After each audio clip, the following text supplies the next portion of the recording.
My brother sneered that my antique watch collection was a waste of savings. He said it at our mother's dinner table, in front of my wife, in front of his own kids, like he was correcting a child who still believed in magic. I sat there and let the comment pass that night. 3 weeks later, I flew to Geneva with a single 1970 Patek Philippe wrapped in a felt case inside my carry-on bag. The opening bid on that one watch hit $240,000 before the auctioneer even finished his first sentence. My brother called me the second the news reached him, not to apologize, to ask for a piece of it. For 15 years, I bought old watches instead of new cars. I skipped vacations. I wore the same 3 suits to work while I saved for pieces most people in my own family assumed were cheap flea market junk sitting in a drawer. Every single family gathering came with the same joke at my expense, the same tired comment about a grown man playing with old clocks instead of building real wealth like a serious person should. I never argued back. I just kept buying, kept researching, kept learning what real collectors already knew and my own family refused to believe. A dusty old watch, bought right and held long enough, can outperform almost anything else a normal working man could ever put his money into. Geneva changed the whole equation in one afternoon. It also cracked something open in my family that had been sitting under the surface for years. Jealousy dressed up as concern, resentment dressed up as advice. What happened after that auction pulled my brother, my mother, and a business partner I trusted for a decade into a fight over money that none of us saw coming, and it forced me to decide exactly what family loyalty is actually worth when the people testing it never once believed in you to begin with. Stick around because the ending of this one surprised even me. Before we start, hit like, share this with someone who's ever been doubted by their own family, drop a comment when you get to the part that gets you, and subscribe so you catch the next story. My name is Marcus Devereaux, and I am 46 years old. I grew up in Erie, Pennsylvania, in a small 2-bedroom house near the steel mill where my father worked 26 years until the plant finally shut its doors for good. My older brother Ray got the bigger bedroom because he was born first. I got the room off the kitchen that smelled like whatever my mother cooked that night, and I never once complained about it, because complaining in our house never changed anything anyway. Money was tight the whole time I was growing up.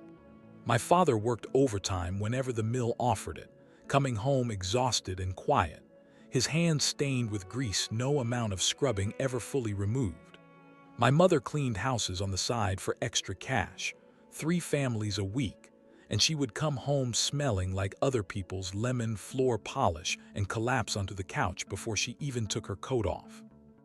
Ray was 2 years older than me and good at everything that mattered to our father. Football, fixing cars, talking loud and confident in a room full of grown men twice his age. I was quieter. I liked taking things apart to see how they worked, old radios, broken clocks, anything with gears and moving parts that I could study on our back porch for hours while Ray was out throwing a football with the neighborhood kids. My grandfather gave me my first real watch when I turned 12, a beat-up Bulova he had worn through most of his working life at the mill himself. It barely kept time anymore, the crystal scratched, the leather band cracked and stiff, but I loved it. I took it apart on our kitchen table one Saturday afternoon, laying every tiny gear and screw out in careful rows, and I spent 3 weeks putting it back together piece by piece using an old repair manual I found at the library. When it finally ticked again, steady and true, something clicked inside me too. I understood, even at 12 years old, that a watch was not just a tool for telling time. It was a small, perfect machine that somebody built with real skill, meant to outlast the person who first wore it. Ray thought it was the strangest hobby he had ever seen. He used to call me the old man at school because I spent my lunch money on watch parts instead of snacks, saving up nickels and dimes to buy broken timepieces from a pawn shop 2 blocks from our house. The owner, a patient old man named Mr. Kessler, let me sit at his counter for hours some Saturdays. teaching me how to spot a real vintage piece from a cheap reproduction, how to read the tiny stamps and serial numbers hidden inside the case back that told the true story of where a watch came from and when. My father never understood my fascination either, though he tolerated it more than Ray ever did. He wanted a son who worked with his hands the way he did, at the mill, building something practical and immediate. He saw my growing collection of broken watches as a distraction from real work, though he never stopped me outright, mostly because my mother quietly encouraged it, sensing something in me that the rest of the family missed entirely. I graduated high school with average grades and no clear plan beyond escaping Erie for something bigger. I enlisted in the Navy at 18, spending 6 years as an electronics technician on a destroyer, work that trained my eye and my patience even further, teaching me to diagnose complicated mechanical problems under pressure, in cramped spaces, with limited tools. I carried a small collection of watches with me the entire time I served, buying pieces at port stops around the world whenever my budget allowed, slowly building knowledge that most collectors take a lifetime to develop. When I came home to Pennsylvania at 24, Ray had already built a comfortable life for himself, running a small but successful auto parts business he inherited connections for through our father's old mill buddies. He drove a nice truck. He had a house with a real yard. He looked at me, freshly discharged with a duffel bag and a small wooden case of old watches, and I remember exactly what he said that day, standing in our mother's driveway. "Still playing with your little toys, huh, Marcus? When are you going to figure out a real career?" I did not have an answer for him then. I just smiled, shook his hand, and went inside to hug my mother, who cried the way mothers do when a son finally comes home safe. I had no idea that day just how long it would take me to prove Ray wrong, or how expensive that proof would eventually become for both of us. I took a job as an electronics technician at a manufacturing plant outside Pittsburgh, steady work that paid the bills while I quietly kept building my watch collection on the side. I married my wife, Danielle, 3 years later. She worked as a school teacher, patient and grounded in a way that balanced my quiet obsessiveness perfectly. She never once made fun of my hobby, though I know plenty of women in her position might have questioned a husband who spent weekend after weekend hunting estate sales and pawn shops for old timepieces instead of buying new furniture for our small apartment. "You light up when you talk about them," she told me once, early in our relationship, watching me explain the difference between a manual and automatic movement with more excitement than I probably showed about anything else in my life. "That's worth something, Marcus, even if nobody else in your family sees it yet." I started reading everything I could find about vintage watch collecting as a serious market, not just a hobby. I studied auction results from Christie's and Sotheby's, tracking which brands and models consistently gained value over decades rather than losing it the way most collectibles eventually do. Patek Philippe kept showing up again and again in my research, a Swiss manufacturer with a reputation for producing some of the finest, most collectible timepieces ever made, pieces that wealthy collectors around the world competed fiercely to own. I could not afford a Patek Philippe on a factory technician's salary, not even close, but I started setting aside a small amount from every paycheck anyway, treating it the same disciplined way my grandfather once treated his mill wages. Danielle and I lived below our means for years. We drove older cars. We skipped vacations other young couples took for granted. Every family gathering came with some version of the same joke from Ray, usually delivered in front of an audience, usually designed to make me feel small in a room full of relatives who mostly just laughed along without understanding what he was actually mocking. "Marcus still buying his little toys instead of investing in something real," he said one Thanksgiving, loud enough for the whole table to hear. "I put my money in property. What's your retirement plan, little brother? Sell your grandpa's old Bulova." I let it go, the same way I always let it go. Arguing with Ray never worked. He had spent our whole childhood being louder and more confident than me, and adulthood had not changed that dynamic one bit. I focused instead on quietly building real expertise, joining a small but serious online community of vintage watch collectors, learning to spot fakes, learning provenance research, learning exactly how to authenticate a piece down to its original factory paperwork. My first significant purchase came when I was 32, a 1965 Rolex Explorer I found through a private estate sale in Cleveland, priced well below its true market value because the seller had no idea what they actually owned. I paid $8,000 for it, nearly emptying our entire savings account, a decision that led to one of the worst fights Danielle and I ever had. $8,000, Marcus, she said, standing in our kitchen with her arms crossed, her voice shaking with a mix of anger and genuine fear. That's almost everything we have saved.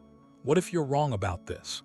What if it's worth nothing and we just threw away years of careful saving on a hobby? I understood her fear completely. I had never asked her to trust a purchase that large before, and the risk terrified me too, even as I stood firm on my research. I told her the truth, as calmly as I could manage with my own hands shaking slightly.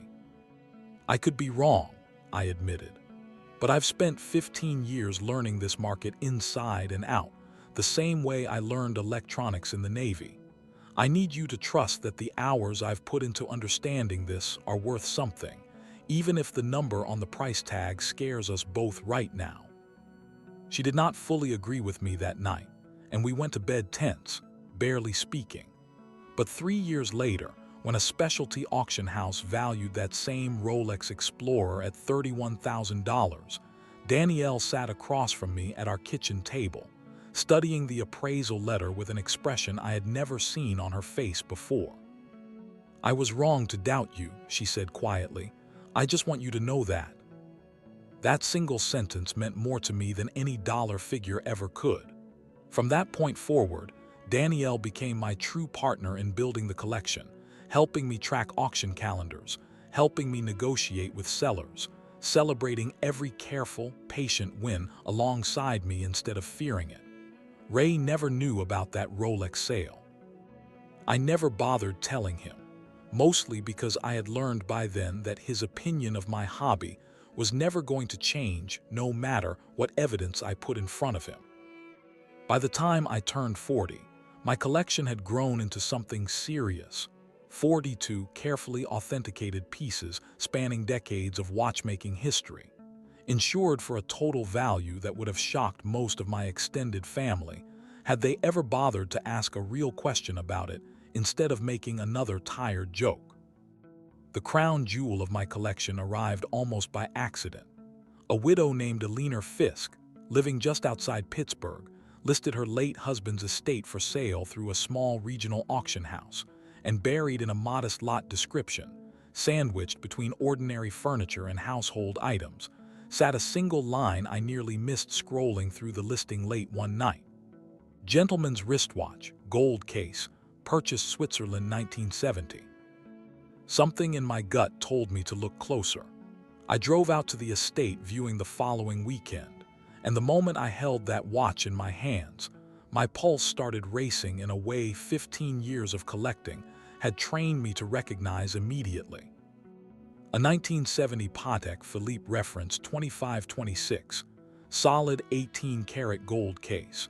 Original papers still tucked inside a cracked leather wallet that had traveled with the watch since the day Eleanor's husband bought it on their honeymoon in Geneva itself. Eleanor had no idea what she owned. Her late husband, a quiet accountant who rarely discussed money even with his own wife, had simply worn the watch every day for 50 years without ever mentioning its value. I could have lowballed her that day. Plenty of dealers do exactly that at estate sales, preying on grieving widows who have no idea what family treasures are sitting quietly in a drawer.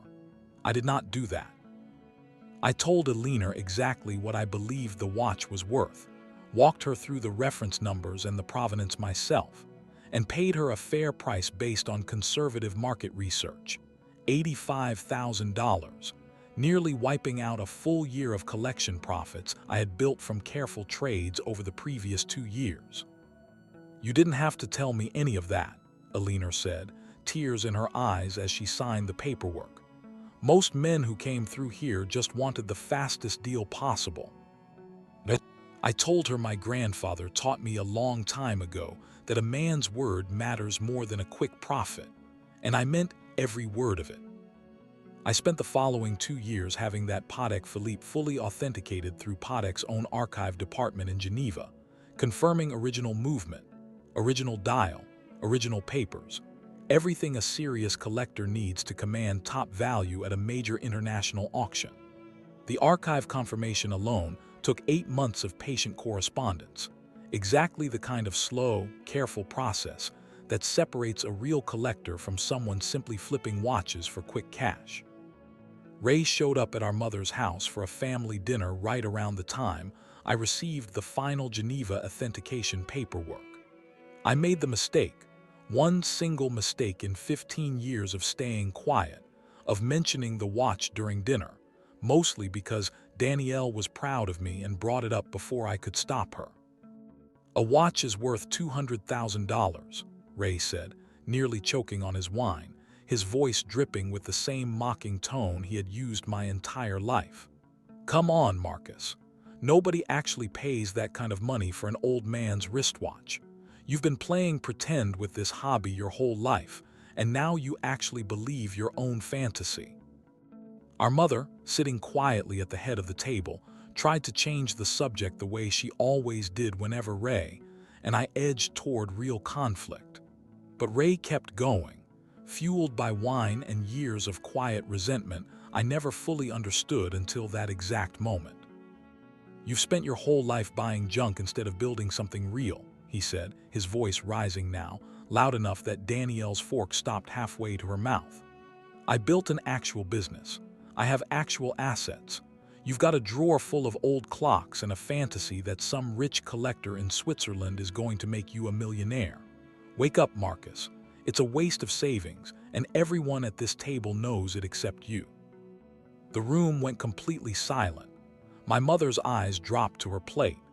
Danielle reached under the table and gripped my hand, steady and firm, the same way she had learned to do over 15 years of watching Ray dismiss everything I built. I did not raise my voice that night. I simply looked at my brother, calm in a way that seemed to unsettle him more than shouting ever could have, and I told him I had already secured a consignment slot at a major Geneva auction house for that exact watch, opening in 3 weeks. Ray laughed, actually laughed, and told me he would believe it when he saw a number on paper, not before. I flew to Geneva 2 weeks later, alone, carrying that felt case through customs with a level of careful attention most people reserve for transporting their own children. And when the auctioneer's gavel came down on an opening bid of $240,000 for a single lot, my phone was already buzzing before I even made it out of the auction hall. If you have ever had a moment where the people who doubted you the longest finally had to watch the proof land right in front of them, drop a comment below, because Ray's phone call after that auction turned into something none of us expected, and it is not the reaction you might think. Ray called 4 times before I finally answered, standing outside the auction house on a cobblestone street in Geneva, still slightly stunned myself by what had just happened inside. I picked up on the 5th call, mostly because I knew he would not stop otherwise. $240,000, he said, no hello, no congratulations, just the number repeated back to me like he still could not fully process it. I saw it online. Some collector website posted the results already. Marcus, that's incredible. For one brief moment, hearing something close to genuine excitement in his voice, I let myself believe 15 years of doubt might finally be turning into respect. That moment did not last long. "Listen," Ray continued, his tone shifting into something more familiar, more calculated. "I've been thinking.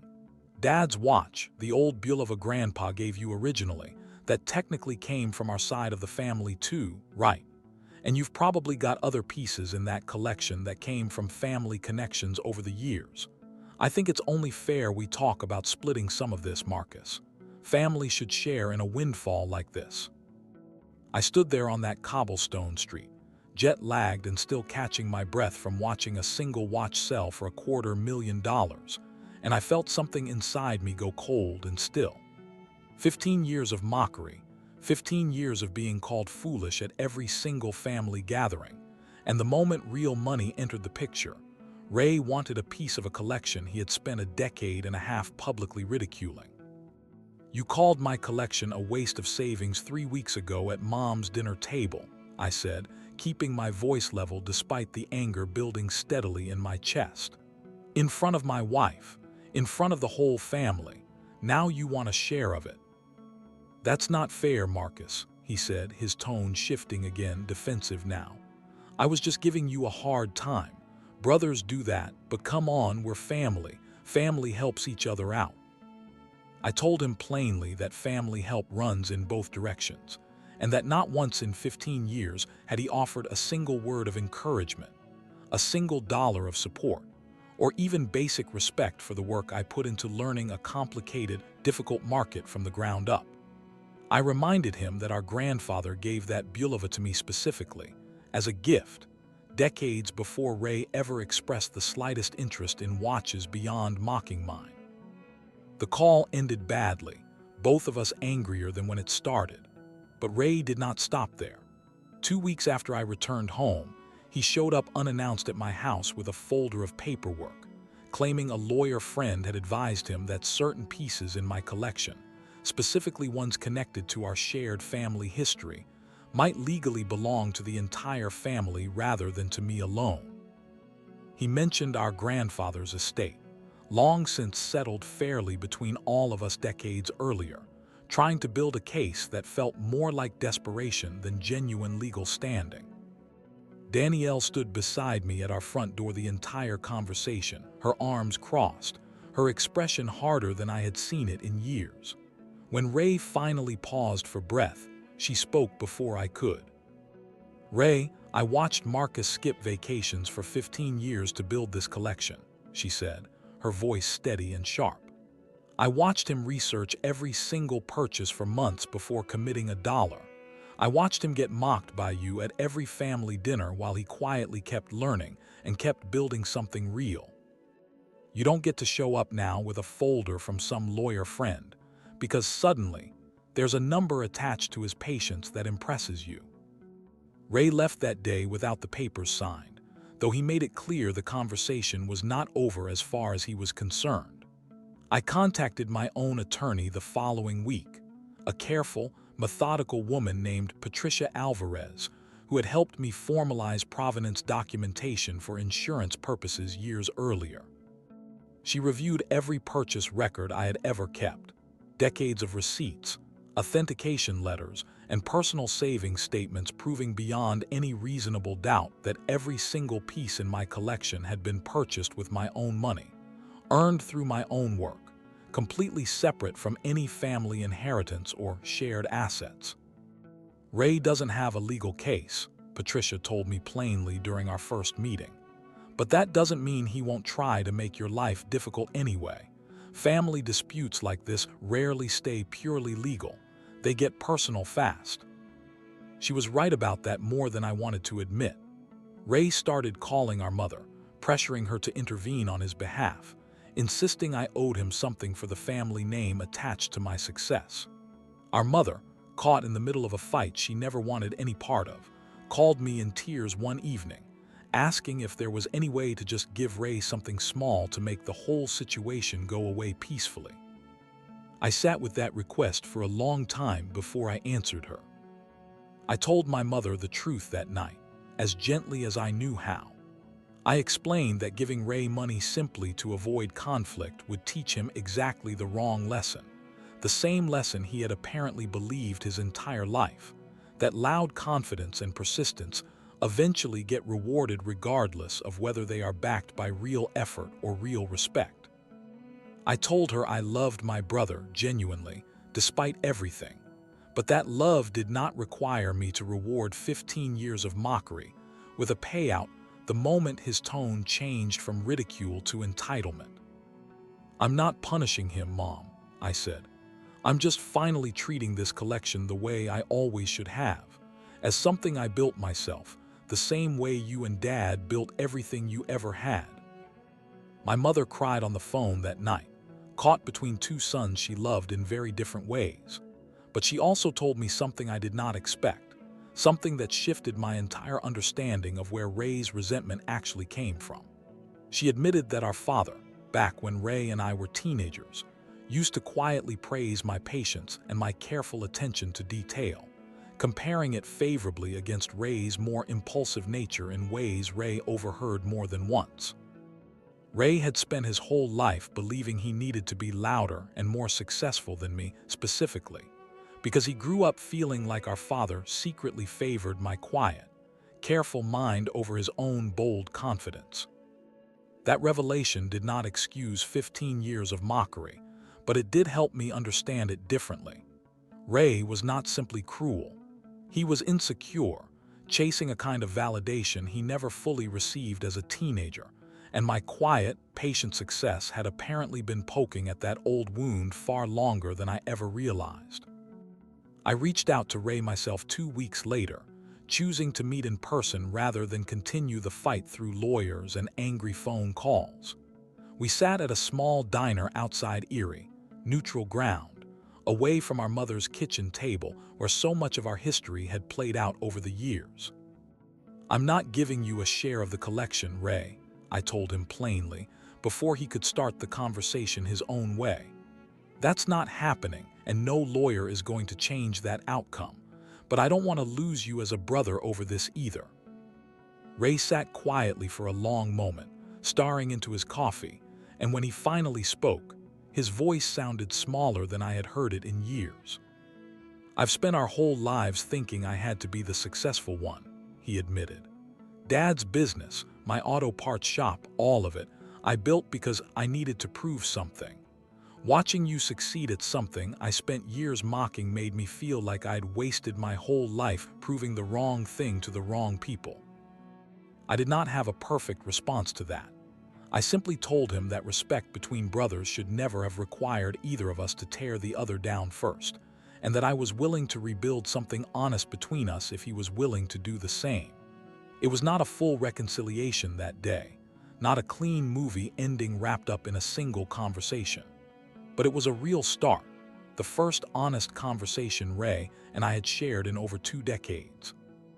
The Patek Philippe sale, along with 2 additional pieces I decided to consign from the same collection later that year, ultimately brought in just over $500,000 combined.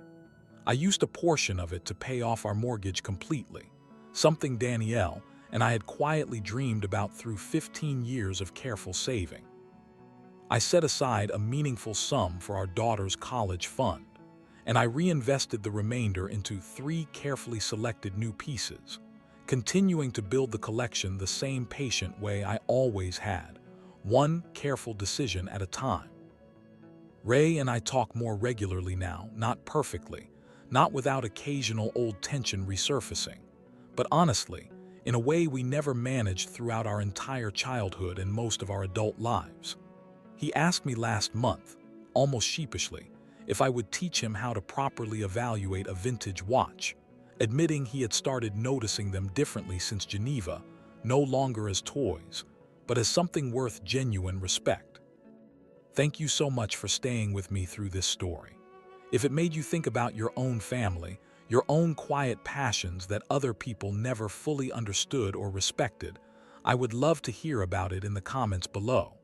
Tell me what stood out to you most, or share your own story if this one hit close to home for you. If you are new here, please subscribe, because there are more stories like this one coming. Stories about patience, family, and the quiet victories that take years to finally get the respect they deserved from the very beginning. I will see you in the next one.